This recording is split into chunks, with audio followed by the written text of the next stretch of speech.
নমস্কার। চৈতি রান্নাঘরে তোমাদের সবাইকে স্বাগত। সামনেই আমাদের জন্মাষ্টমী, সেটাকে মাথায় রেখে আমি আজকে তোমাদেরকে একটা মিষ্টি রান্না করে দেখাচ্ছি। রান্নাটির নাম মুগ ডালের হালুয়া। চলো দেখে নি কি কি আছে। এখানে আমি 250 গ্রাম মুগ ডাল সারা রাত ভিজিয়ে আধ বাটা করে নিয়েছি। আধ বাটা অর্থ হচ্ছে মিহি করিনি, আমি তো হাত দিচ্ছি, দানা দানা আছে।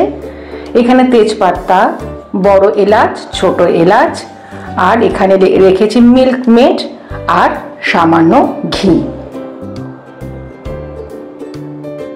কড়াইতে আমি ঘি দিয়েছি, ঘিয়ের পরিমাণ কিন্তু একটু বেশিই লাগবে।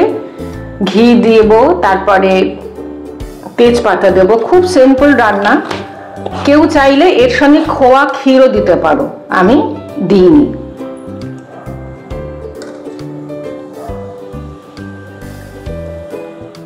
ঘি গরম হয়ে গেছে, আমি গ্যাসের ফ্লেমটা খুব কম করে দিয়েছি, নাহলে পুড়ে যাবে। তেজপাতা দিলাম। এরপরে আমি আধ বাটা করে রাখা মুগের ডালটা দিয়ে দিচ্ছি।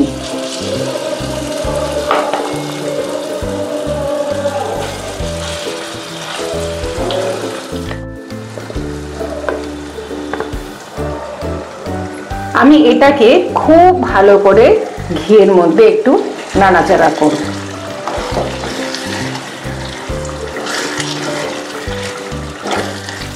খুব ভালো করে আমি এটাকে ভেজেছি, কাঁচা গন্ধটাও নেই। দেখতেই পাচ্ছ কিরকম একটু ডালা ডালা মতন পেকে গেছে, মানে পাকিয়ে গেছে আর কি। এবারে যেটা হবে, তোমাদের আমি একটা জিনিস কিন্তু মিস করেছি, দুধ দিতে হবে। আমি এমনি কাঁচা দুধ, ঠান্ডা দুধ, তার সঙ্গে একটু গুঁড়ো দুধ মিশিয়ে রেখেছি। এবার এটা আমি দিয়ে দেবো, দিয়ে ভালো করে নাড়বো।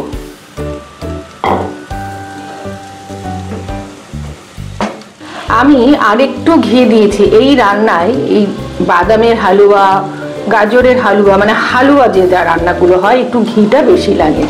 আমি আরেকটু ঘি দিয়ে খুব ভালো ভালো করে ডালাটাকে ভেঙে নিয়েছি, ঝুড়ো ঝুড়ো করে নিয়েছি। এবারে আস্তে করে আমি রুম টেম্পারেচারে রাখা দুধটা দিয়ে দিচ্ছি।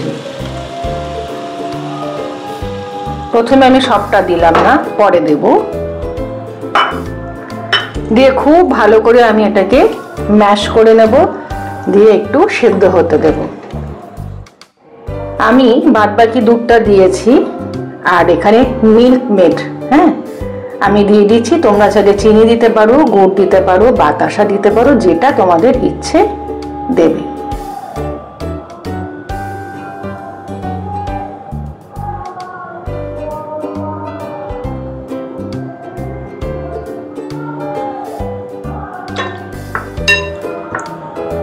খুব ভালো করে নাড়িয়ে নিচ্ছি।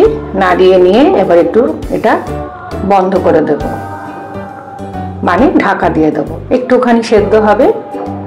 গ্যাসটাকে সবসময় লো ফ্লেমে রাখবে, আর চেষ্টা করবে একটু জোলো জোলো রাখতে, বসে যাবে কিন্তু।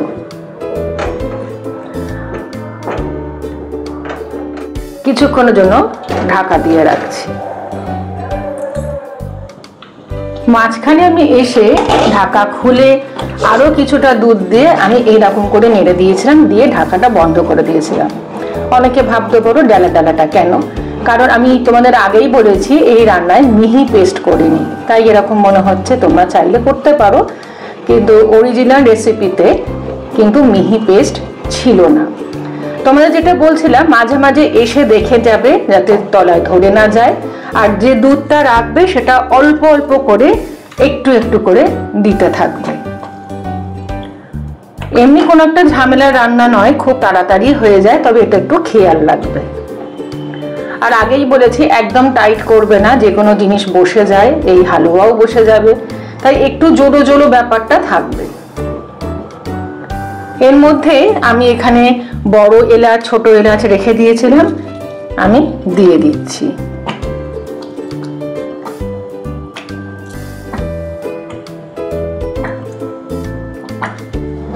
দেখো দুধ দেওয়ার সঙ্গে সঙ্গে কিন্তু টেনে যাচ্ছে।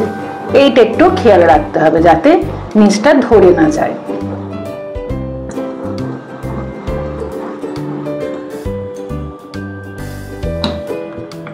বাদ বাকি দুধটা দিয়ে আমি রান্না শেষ করে দিচ্ছি। খুব ভালো করে আমি নাড়িয়ে একটু পরে নামিয়ে দেব। মিষ্টিটা তোমাদের মতো, তোমরা যে যেরকম খেতে চাও, খেতে পছন্দ করো সেরকম দেবে। চাইলে খোয়া ক্ষীর দেবে, খেতে কিন্তু অপূর্ব লাগে। অবশ্যই জানাবে এই রান্নাটা তোমাদের কেমন লেগেছে। আমি নামিয়ে দিয়েছি, একটা জায়গায় সার্ভ করে দিয়েছি। ওপরে ড্রাই ফ্রুটস দিয়ে গার্নিশিং করে দিলাম। তৈরি হয়ে গেছে আমার মুগ ডালের হালুয়া।